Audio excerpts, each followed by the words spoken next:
So we've had a phenomenal day of speakers, panelists, and I'm very excited to bring on stage the person that we can know a lot, majority of this, and we gave credit earlier to the visionary.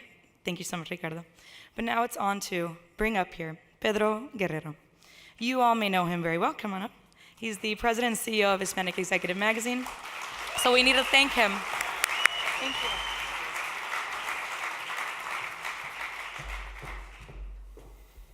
Hello, everyone. Victor, at the start of your talk, you mentioned that there's three types of crowds, the people that are fully engaged, other people that are engaged in something else, and then a third of the crowd that's ready, that's not there. Luckily for me, as the last guy speaking, 100% of the crowd is ready for the cocktail networking hour, so I'll make sure to keep my comments brief, but amazing crowd and a fantastic discussion. I do want to highlight the magazine. Ricardo, it is here. We have a bunch of copies back there. Everyone will should get their own. But not only the magazines, but the stories within it. And you can read about the challenges and the triumphs that define the 2015 members of our class. Aida Alvarez, who was told that people like her didn't go to college and now sits on Walmart's board of directors. Jose Estabil, who always knew that he would be a scientist and doubled up on high school and college classes to make it possible. Glenn Flores, who works to show children that Latinos can be doctors or prominent faculty members at prestigious medical schools. We have an amazing community here. The people seated next to you have stories just like the ones highlighted in our magazine. And in 12 months, we've turned what began as a conversation between myself and Ricardo into the event that you are attending and the network you see around you today. So as excited as we are and invested in our mission, we couldn't have done this alone. We'd like to thank our corporate partners, Facebook, Goldman Sachs, Kaiser Permanente, and certainly MetLife for putting their faith in the mission and backing that faith with their support. I want to thank all of our speakers who voiced big ideas that we molded over the last 6 months and helped us consider how to turn these ideas into concrete plans. Members of our advisory board were invaluable throughout our development. They guided our editorial process, selected candidates for our 2015 class, and posed thought-provoking questions that helped us understand which issues we needed to use our spotlight to illuminate.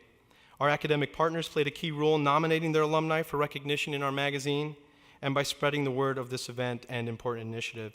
Thank you to our subcommittee of ambassadors who also spread the word about the Alumni Society. Actually, RSVPs ticked up the minute you guys got on and started talking to your alumni groups, which is fantastic. Thank you so much. You guys have been integral to achieving our goal today.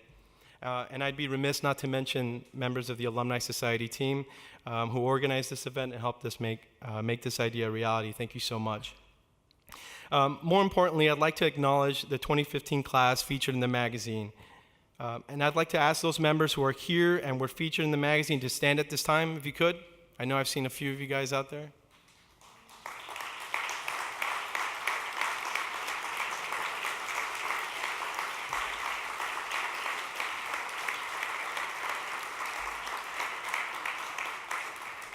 These members gave their time and their stories to our society, reminding us where we've come from and where we've gone and why our work is so important. So thank you, all of you. What has taken place today is incredible, but we're just getting started. Our next Leadership Summit is going to happen this time, June 23rd. Mark your calendars. Unfortunately, to my friend Manny Sanchez, I apologize. It's going to be here in Manhattan, but we will have regional events throughout the country. The first Catalyst event is going to be in San Francisco this October. And through these events, we will continue to discuss the latest issues facing our community and our corporate environment in an effort to tackle these issues, measure progress, and make change. Many of you are aware of the opportunities in your companies, your corporate boards, your nonprofit boards. The next time those opportunities arise, I want you to think of the people in this room. Remember the talent you met here and make an introduction. The Alumni Society was built for you to use. Together, we're going to foster connections and continue to build up the pipeline, but we will do more. We will gain traction on our goal of increasing the population of Latino leadership in corporate America. We have lofty goals for the next year. We had lofty goals a year ago, and we're going to continue to build that momentum As our society grows, our community grows, and with every connection, we become stronger.